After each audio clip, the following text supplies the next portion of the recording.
Okay, I'm probably gonna butcher this name. Here we go. Jodorowsky's, sorry, Dune. This is a very interesting documentary about Alejandro Jodorowsky, who wanted to make an adaptation of Dune.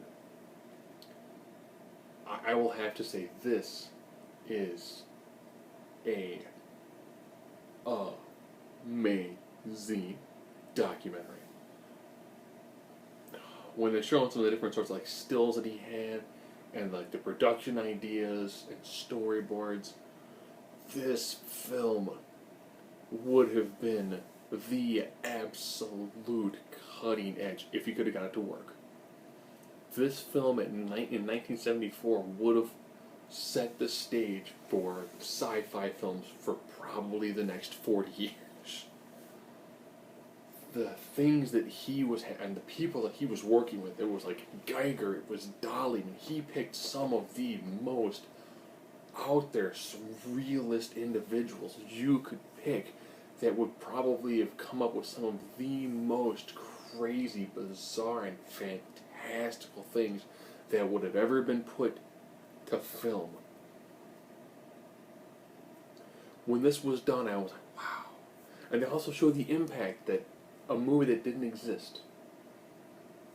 You know, use people like Geiger, use people like Dali, and showing some of the concept that they had, and then showing them in other films later on. And it was like, so this guy had these ideas. People who worked on the film probably discussed it with other people, which led to them being incorporated in other films, and it was just so crazy and so over the top that it would have either been the coolest movie ever made and would have been an ultimate cult classic, or it would have been the most bizarre, incoherent thing that ever would have existed, which would have made it one of the greatest cult films of all time. When this was done, I was like, man,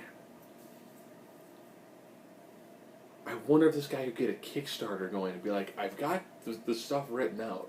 I'm really not doing much with Dune. I've got the storyboards, I've got the ideas.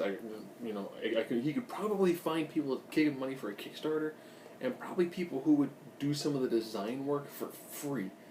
This was just mind-blowing how this thing was done.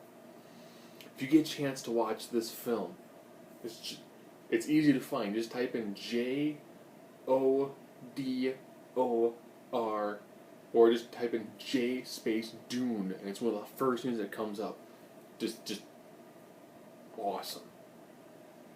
When this is done, you're like, man, that guy seems absolutely crazy.